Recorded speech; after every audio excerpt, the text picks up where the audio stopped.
We've all been there. You meet someone and everything feels right. The chemistry, the connection, the potential. You want more. Maybe you're ready for something real, something deep, something secure. But then comes the sting. He's not ready.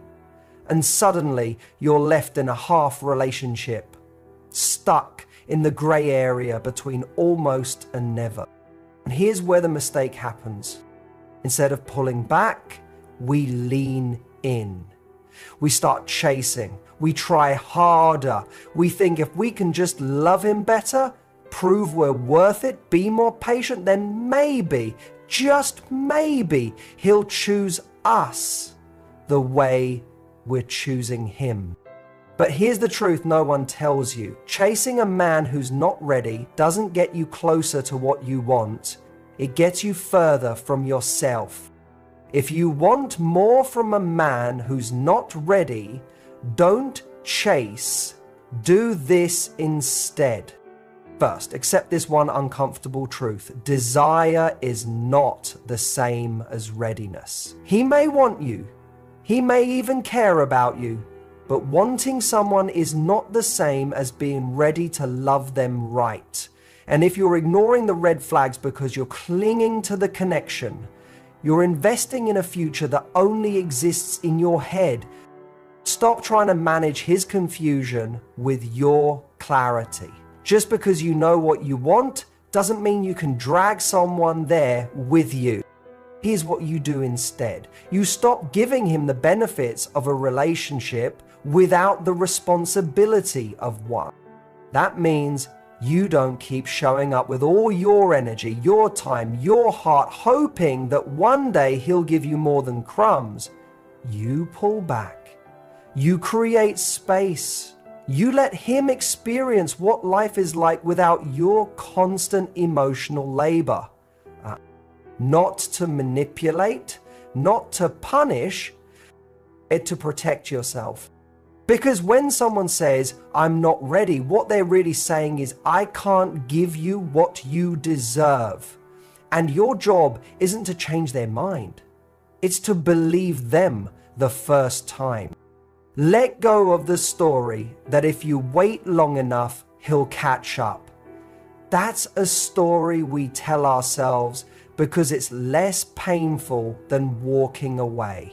But walking away isn't weak. It's the strongest move you can make when someone can't meet you where you stand. The right man won't need convincing. And the wrong one won't become right just because you stayed. Instead of trying to get more from a man who isn't ready, get more from your own life. Pour into yourself.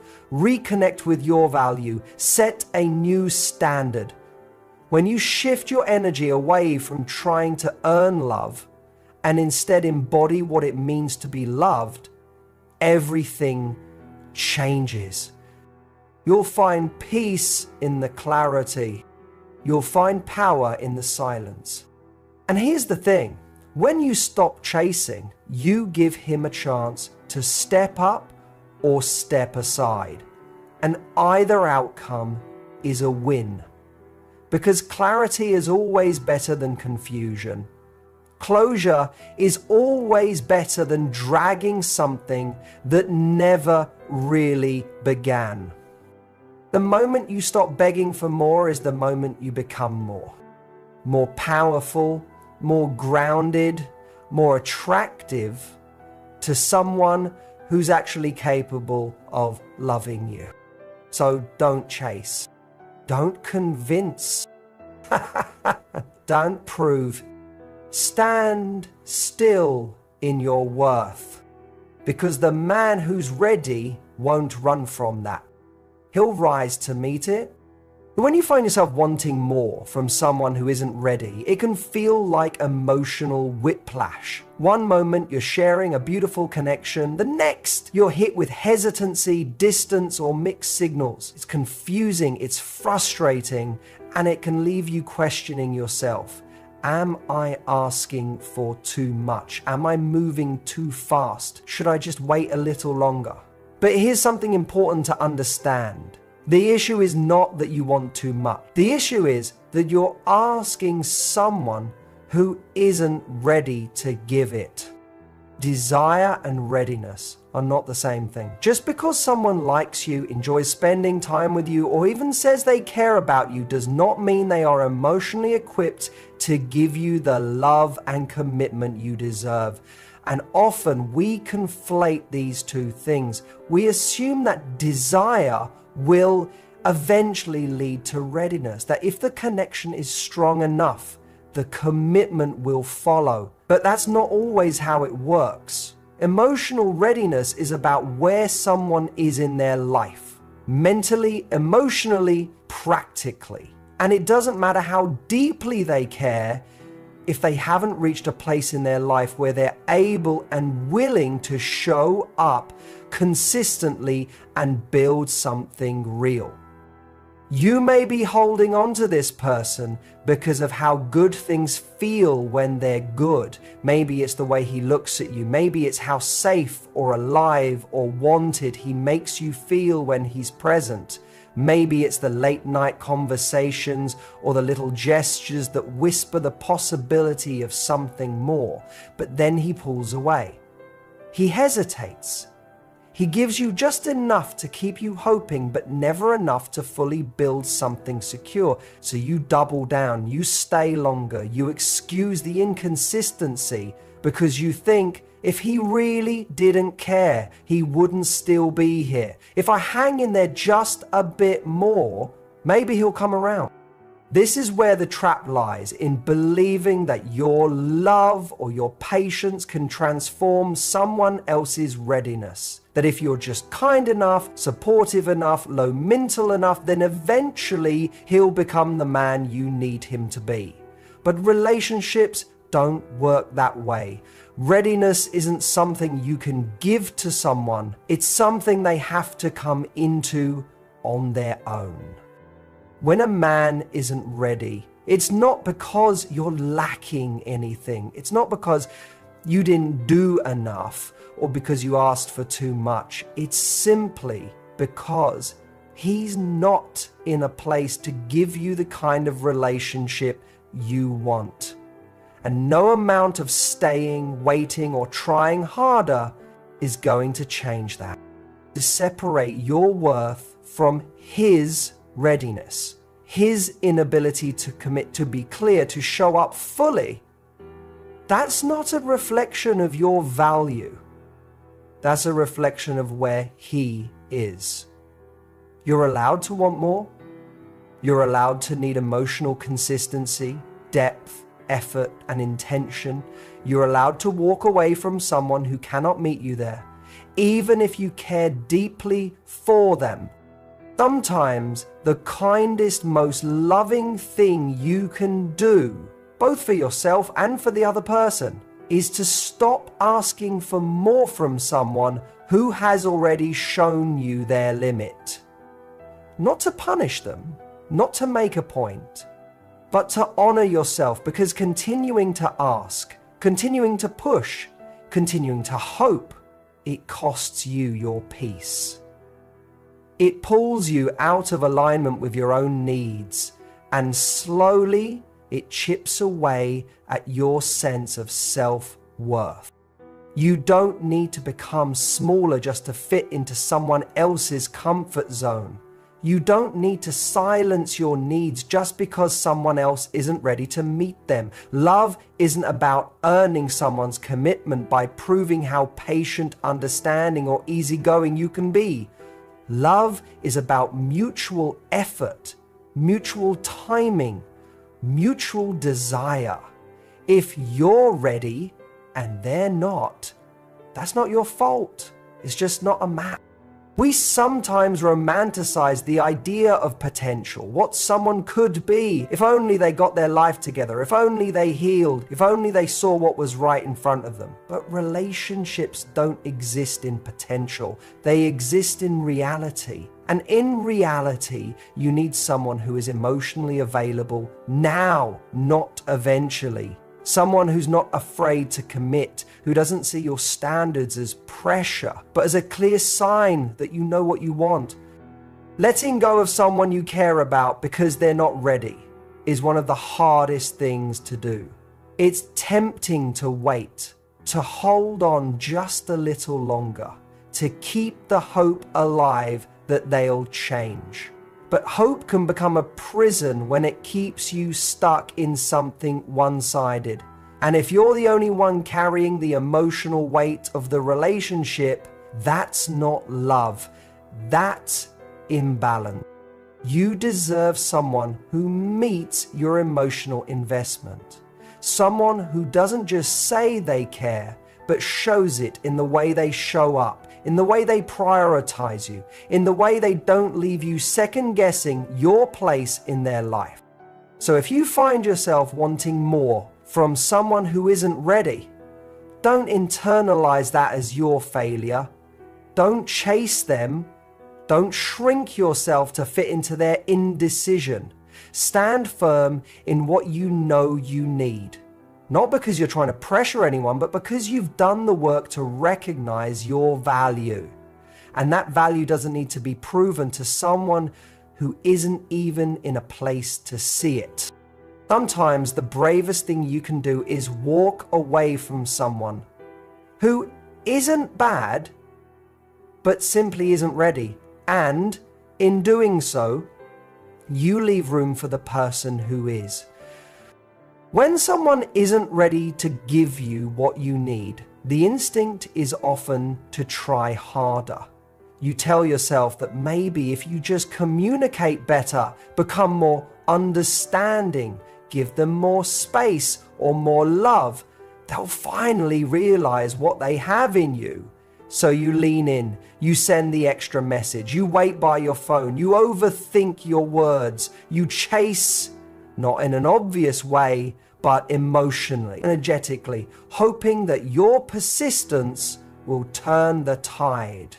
But the truth is this, when someone isn't ready, leaning in doesn't pull them closer, it pushes them further away.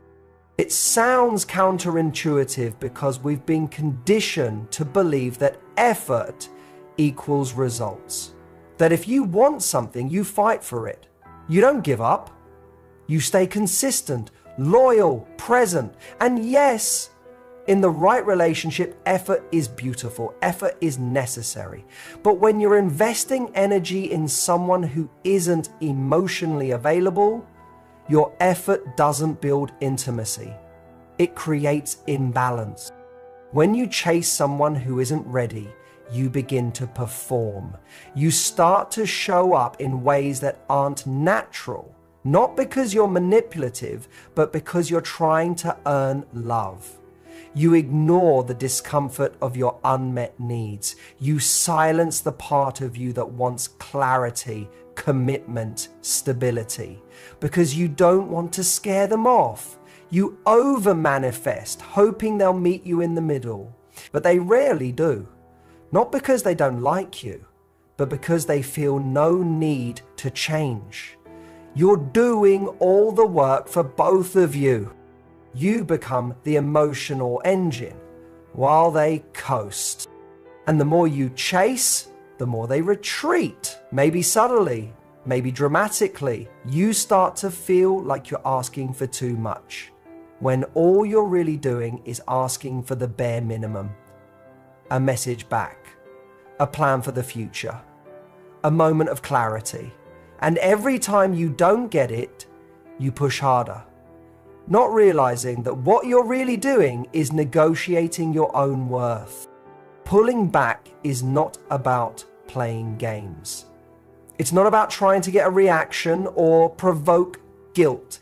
It's about stepping out of a dynamic that isn't serving you. It's about reclaiming your energy, your dignity, and your emotional peace. When you pull back, you create space. And that space does something very powerful. It reveals the truth. If someone truly wants you in their life, they'll feel that space and respond. Not with words, but with action.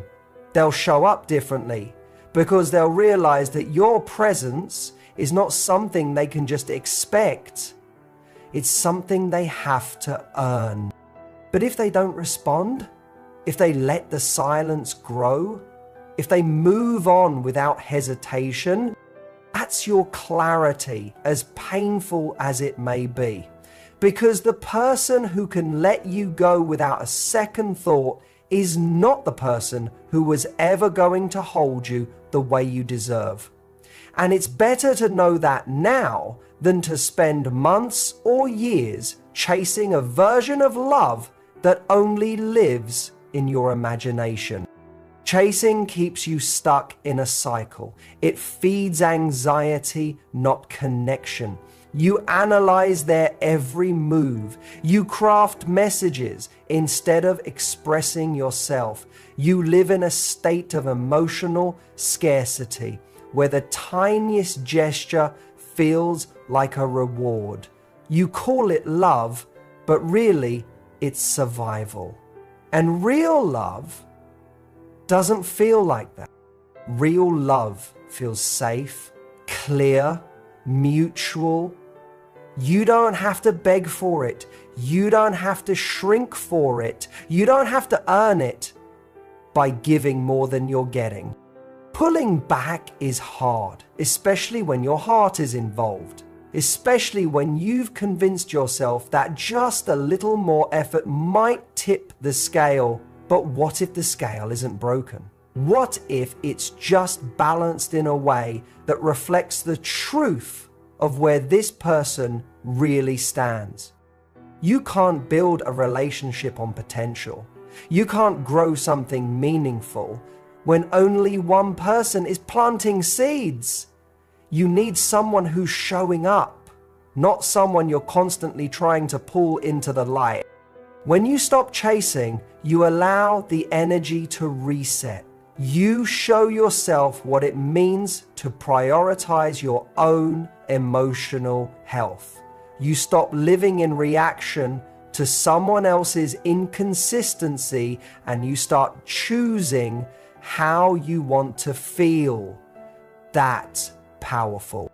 Is when you chase, you're not just chasing them, you're chasing the version of yourself that they'll finally choose. And in doing so, you abandon the version of yourself that already knows her worth. Sometimes we think that walking away means giving up. But what if walking away is actually the first time you're choosing yourself over the idea of being chosen? You don't have to convince someone to be ready. That's not your job. Your job is to be clear about what you need and courageous enough to walk away when it isn't being met. Your job is to know the difference between love and longing and to choose peace over potential. So when he's not ready, don't lean in. Don't try harder.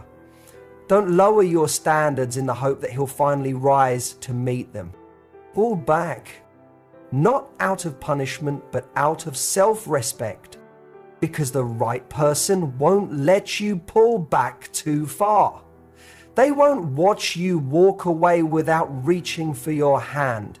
And if they do, then all you've done is create space for someone better to walk in. Someone who doesn't make you chase, but instead meets you halfway every single time. It's easy to fall into the trap of believing that time spent with someone is proof of emotional depth. You look back on all the moments you've shared, the late night conversations, the inside jokes, the physical closeness, the trips, the texts, and the way it all felt like something meaningful. It's natural to think that the length of time you've known someone should count for something. And it does, but not always in the way we want it to. Because the truth is, emotional investment isn't measured in months or years. It's measured in presence, in consistency, in the effort someone puts into the relationship today. Just because you've been involved with someone for a long time doesn't mean they're emotionally invested now. And just because you've shared history doesn't mean you'll share a future. We get attached to time. We say things like, but we've been seeing each other for 6 months, or we've been talking every day for over a year, as if that alone justifies continuing, no matter how inconsistent or unavailable the person is now. We use the past as evidence that we should be close, that we deserve a commitment, that the relationship must mean something. But time is not a contract. It's not a promise. It's not even always a sign of progress. Some people will stay in your life for months or even years without ever fully choosing you. They'll be physically present, but emotionally distant. They'll enjoy your company, but avoid defining the relationship. They'll keep you around because it's comfortable, not because they're building something with you. And the longer you stay, the more you start convincing yourself that your investment has to pay off eventually, like you're waiting for a return on emotional effort. But you're not in a partnership. You're stuck in a waiting game. That's why it's so important to stop focusing on how long you've been connected to someone and instead look at how deeply they show up. Are they consistent? Do they prioritize your needs? Do they follow through on what they say? Do they give you clarity? Or do you spend most of your time wondering where you stand? When someone is emotionally invested, it's not just about gestures or promises. It's in the little things, the effort to understand you, the willingness to grow together, the way they make you feel secure even when things are hard. They don't leave you guessing. They don't disappear when it's inconvenient. They're in it with you, fully and intentionally. And when that's missing, no amount of time can make up for it. It's tempting to stay simply because you've already stayed for so long. The thought of starting over feels exhausting. You don't want to walk away and feel like all of it was for nothing, so you hold on tighter, hoping they'll finally give you what you've been waiting for. But that's how you lose even more time. That's how you sink deeper into a relationship that takes more than it gives. And sometimes the only way to protect your future is to stop clinging to the past. You owe it to yourself to stop measuring your relationship by how long it's lasted and instead by how well it's working for you right now. Are you growing? Are you happy? Are you seen and heard? Or are you constantly pouring energy into something that leaves you drained? The past may be full of sweet memories, but what are they building toward? Are you still evolving together? Or are you stuck in a loop of almosts and maybes? Time alone can't answer that. Only consistent emotional effort can. If someone wants to be with you, they'll show it now, not just in the beginning, not just when it's convenient, and not just when they feel like losing you. They'll show up every day with presence, commitment, and care. They won't rely on the past to justify their absence in the present. Don't let nostalgia keep you tied to someone who isn't growing with you. Memories are powerful, but they aren't a foundation. What matters is what's happening now, how they treat you now, how they love you now, how they choose you now. If they're still unsure, still distant, still avoiding real commitment, it doesn't matter how long you've known them. What matters is that you're still not getting what you need. And you deserve to be with someone who doesn't need time as an excuse. Someone who knows what they want and isn't afraid to give it. So let go of the idea that time equals value. Let go of the guilt that comes from walking away after investing so much. Time isn't lost if you learn something from it. It's only wasted if you keep using it as a reason to stay in something that's hurting you. Relationships aren't built on time. They're built on trust, effort, and shared direction. If you don't have those things, it doesn't matter how long someone has been in your life. You're not building a love story. You're just stuck in a chapter that refuses to end. You are allowed to say, this isn't enough for me anymore, even after months or years. You're allowed to want more. You're allowed to walk away. Because time is not a reason to settle. And love is not something that should have to be earned through patience alone. It's not about how long someone stays. It's about how fully they show up when they do. Sometimes the hardest truth to accept is that walking away from someone you care about doesn't mean you failed. It means you've chosen yourself. When you're in love or emotionally attached, the idea of leaving feels like giving up.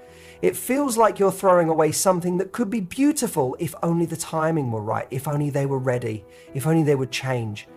But there comes a moment when you realize that staying is costing you more than leaving ever could. That moment isn't easy, but it's powerful. It's the beginning of reclaiming your worth. People often think strength is holding on, that the longer you stay, the more loyal you are, the more you prove your love. But real strength, real courage, it's found in the decision to walk away from someone who can't meet you where you are, even when your heart wants nothing more than to stay. Because staying in a relationship with someone who's emotionally unavailable, inconsistent, or simply not ready doesn't make you loyal. It makes you unavailable to yourself. You're not here to rescue someone.